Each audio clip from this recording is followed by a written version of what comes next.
Welcome to the Obesity Medicine Podcast with your host, Dr.Rentea, board certified in internal medicine and obesity medicine. Here, we talk about a path to metabolic health, and we have real conversations about chronic weight management and living a full life. Just a reminder, I am a physician, but I'm not your physician. So everything that's on this podcast is for informational purposes, but please go talk to your doctor about what's right for you. There is no medical advice being given on this podcast. Welcome back to another episode of the podcast. Today, we're doing part 2 of the weight loss medications, and this is going to be a lot of the common questions that I get asked. I draw a lot of these directly from my social media and other places where people ask questions often, and I think you're really going to enjoy today. If you ever want to skip to a specific place in the episode, maybe something is more or less relevant to you, know that in the show notes, I always have timestamps of kind of what is talked about at what time in the episode. So let's get right to it. So the number one question that I get asked all the time is, does the weight come back on if I stop the medications? And this is not unique to any single one of the anti-obesity medications. This is actually for all of them. If you use a medical intervention with the medication on the way down, what the studies show us, the randomized controlled trials, is that you do need to stay on the medicine for the weight to stay off.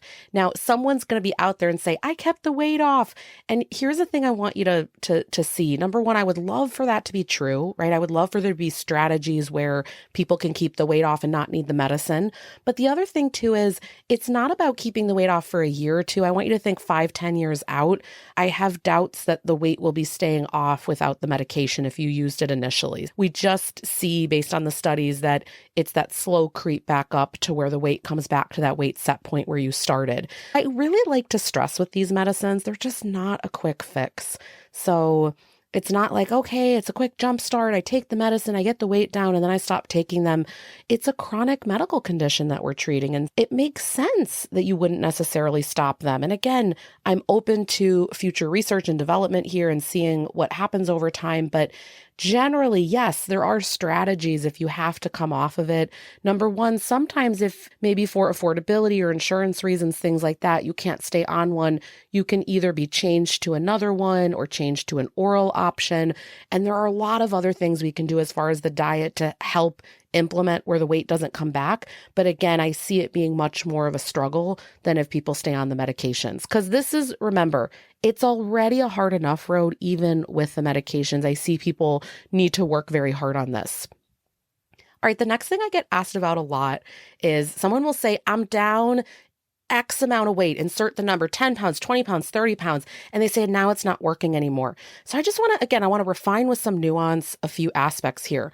I would encourage all of you, if you're on a weight loss journey, to stop thinking about pounds lost and instead focus on your percentage of body weight that you've lost. And so I want to tell you how to calculate that here.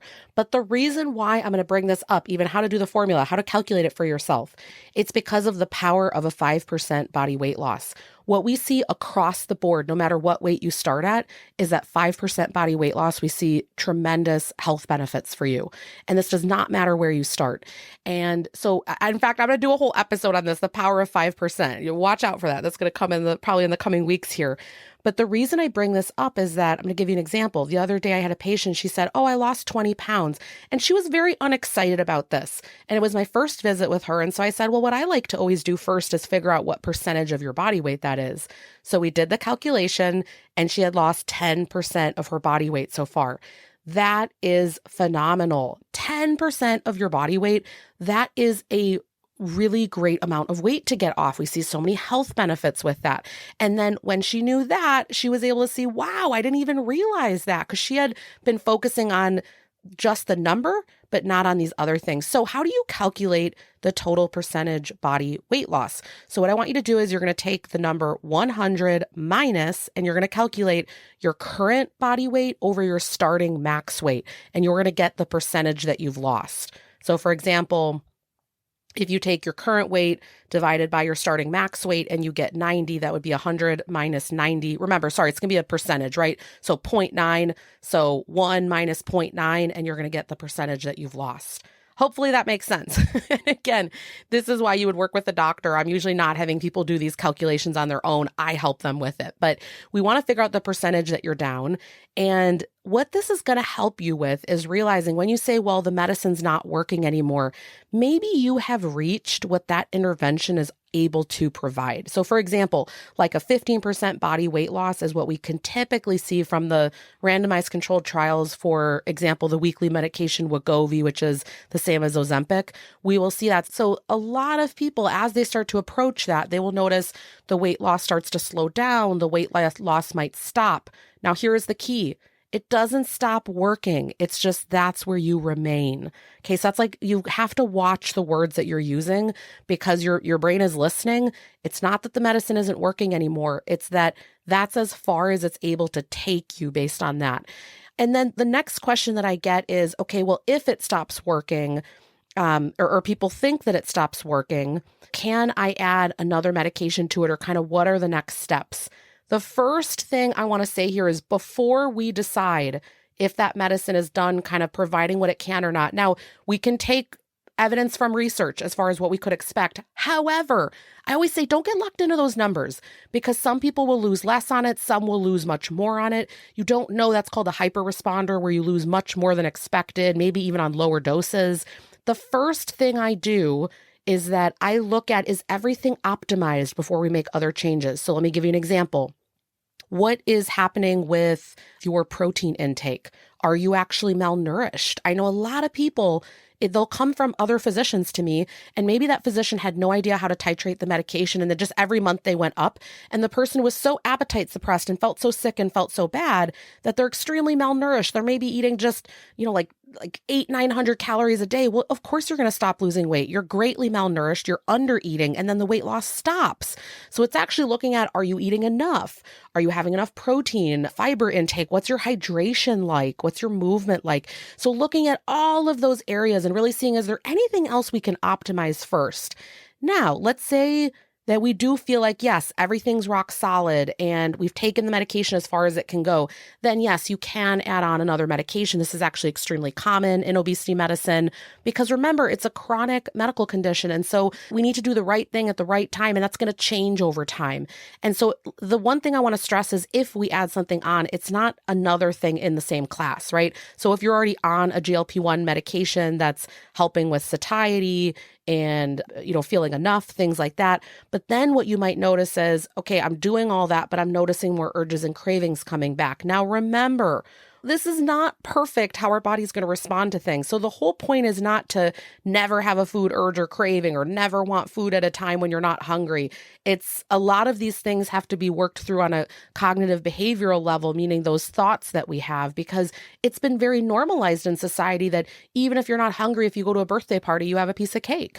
Or, oh, well, if everyone around me at night in the family is having some ice cream at night, I have that. A lot of these things, there's this fine line of discretion between where is a medication actually needed and where do we have to do some other work on a more emotional front, on a thought work front, and kind of addressing that side. But just to say, kind of looking at if you're having lots of urges and cravings and these things are very hard to control for you, then for example, something like Contrave, which we talked about in part 1, if you didn't catch that, maybe that can be added on. Again, if that nighttime snacking urges and cravings are really high for you. But again, there's multiple ways that we can come at this.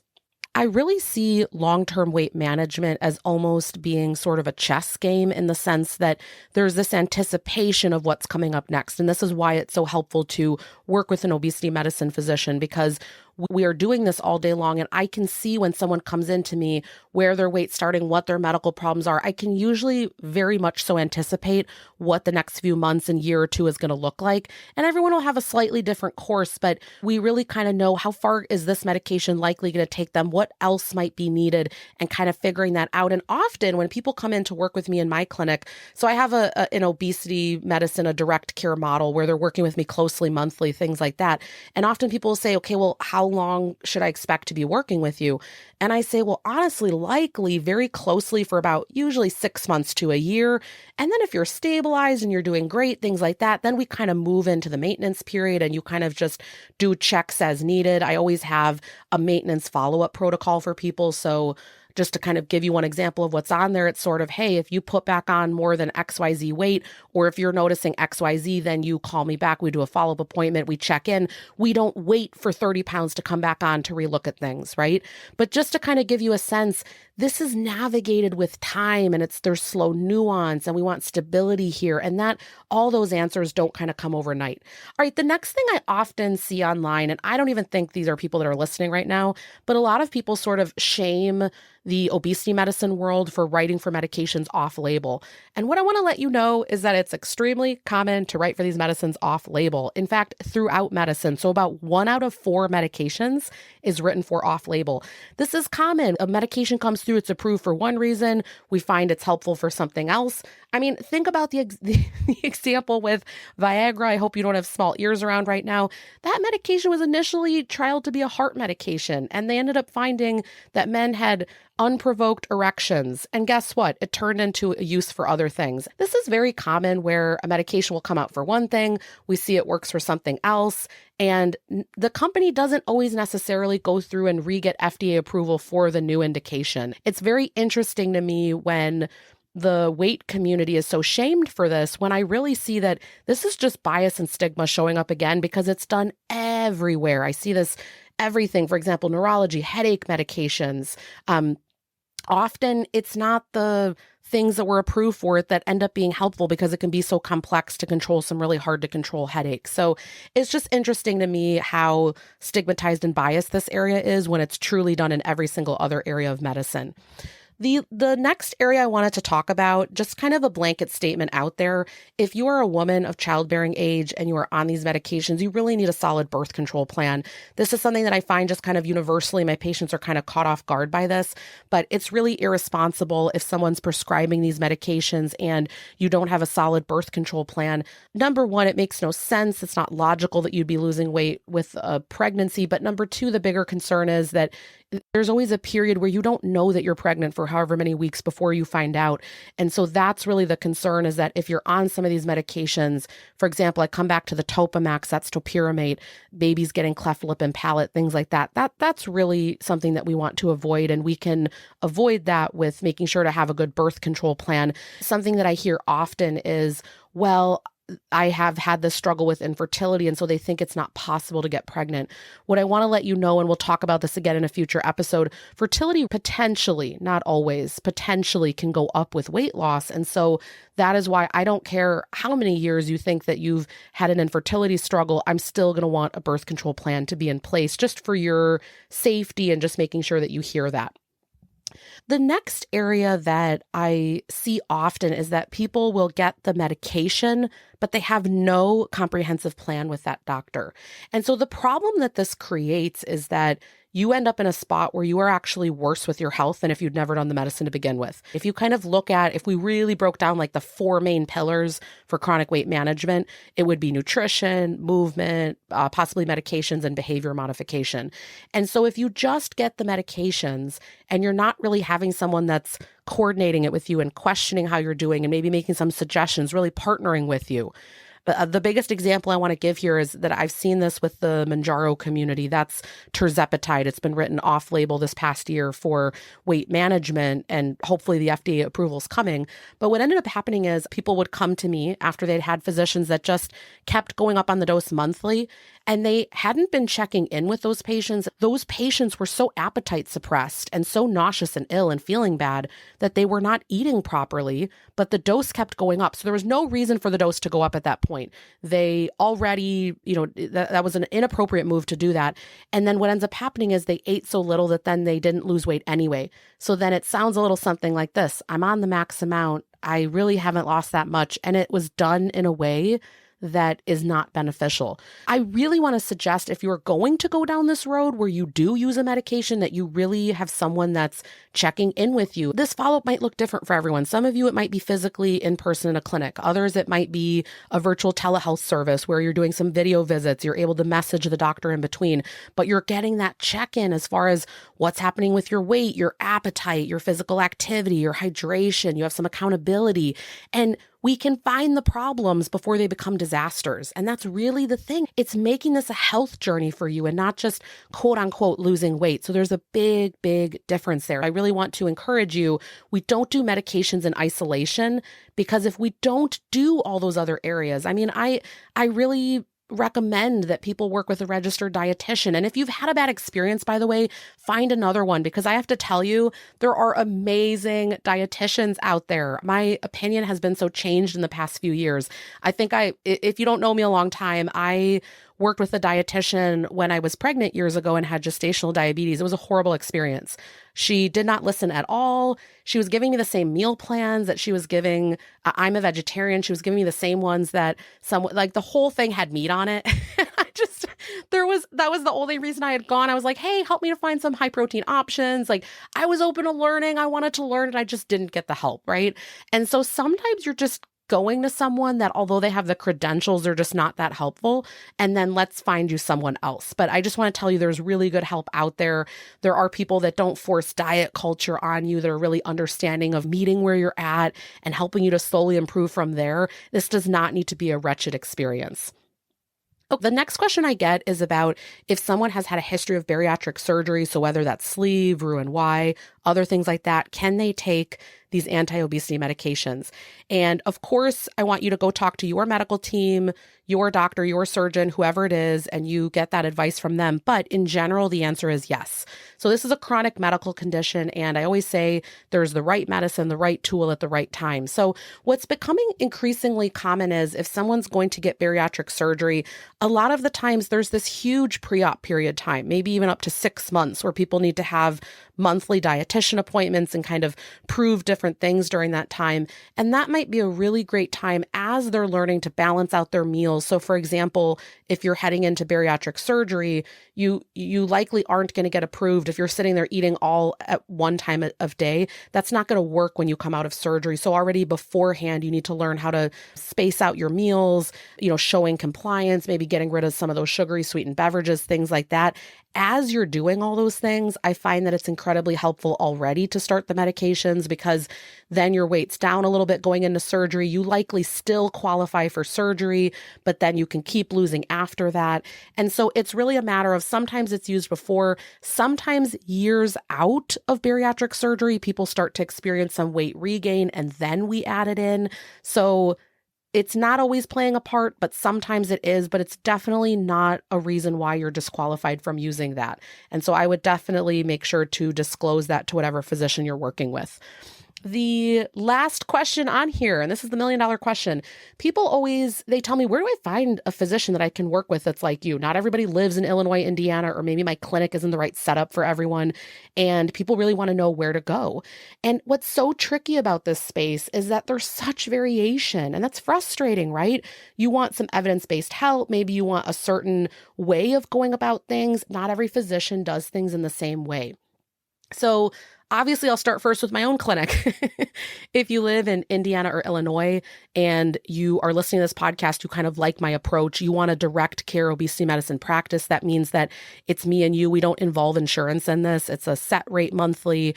You meet with me, the dietitian. I have a course that we do. We do weekly calls. There's a lot that we do. We do a lot of mindset as well. So if that type of approach, very anti-diet culture, very supportive long-term, coming from my own informed work, having done this work myself, if that is something that's interesting to you, you can check out my clinic by going to renteaclinic.com, RENTEA clinic.com.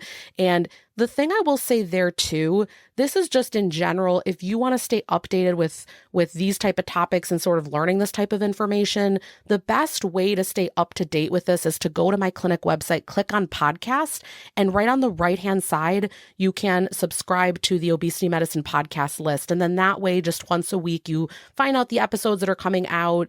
If there's ever resources, things like that, that's where I would email people to get that word out. But so that's my clinic, if that's something that's helpful to you.